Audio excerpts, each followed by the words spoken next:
बिहार विधानसभा चुनाव 2025 की तैयारियां जोरों पर है, लेकिन सीटों का बंटवारा अभी भी उलझा हुआ है। गठबंधन में शामिल दलों के बीच सीटों को लेकर विवाद बढ़ता ही जा रहा है, चाहे वह सीटों की संख्या हो या पसंदीदा सीटों का मसला।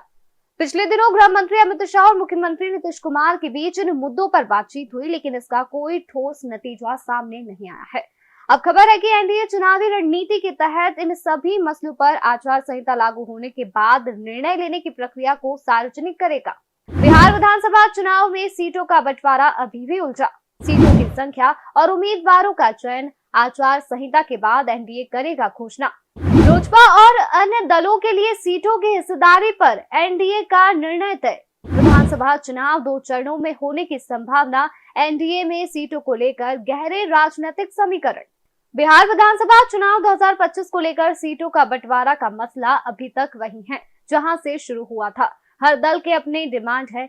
यह सीटों की संख्या के साथ साथ पसंदीदा सीटों का मसला हो या फिर सीटों की अदला बदली का।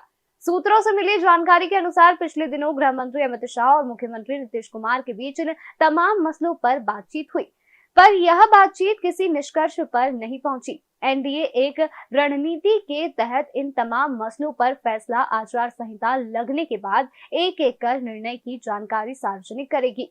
सूत्रों से मिली जानकारी के अनुसार 5 अक्टूबर को कभी भी आचार संहिता लागू हो सकती है। ऐसा इसलिए कि मतदाता सूची का अंतिम प्रकाशन 30 सितंबर को पूरा होना है।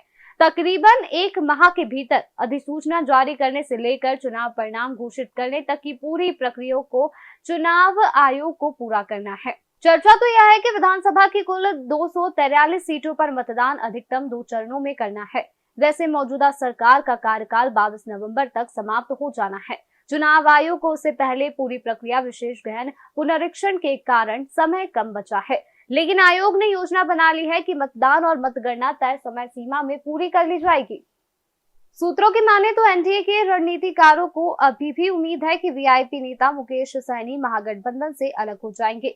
चूंकि मुकेश सहनी का उप मुख्यमंत्री का डिमांड पूरा होता नहीं दिख रहा है, इसलिए एनडीए को आचार संहिता की घोषणा के होने तक मुकेश सहनी के एनडीए में आने का इंतजार होगा। वैसे एक चर्चा यह भी है कि बगैर मुकेश सहनी सीटों के बांटने को लेकर एक रूपरेखा तैयार कर ली गई। एनडीए के रणनीतिकार वर्ष 2020 के फॉर्मूले पर ही विचार कर रहे हैं। तब जदयू को 122 सीटें और बीजेपी को 121 सीटें मिली थी। जदयू को 122 विधानसभा में अपने साथ हिंदुस्तानी आवाम मोर्चा सेक्युलर से हिस्सेदारी निभानी थी। तब जनता दल यू ने मांझी को 7 सीटें दी थी। उधर बीजेपी को 141 मिली थी। बीजेपी ने अपने कोटे से वीआईपी को 11 सीटें दे दी थी।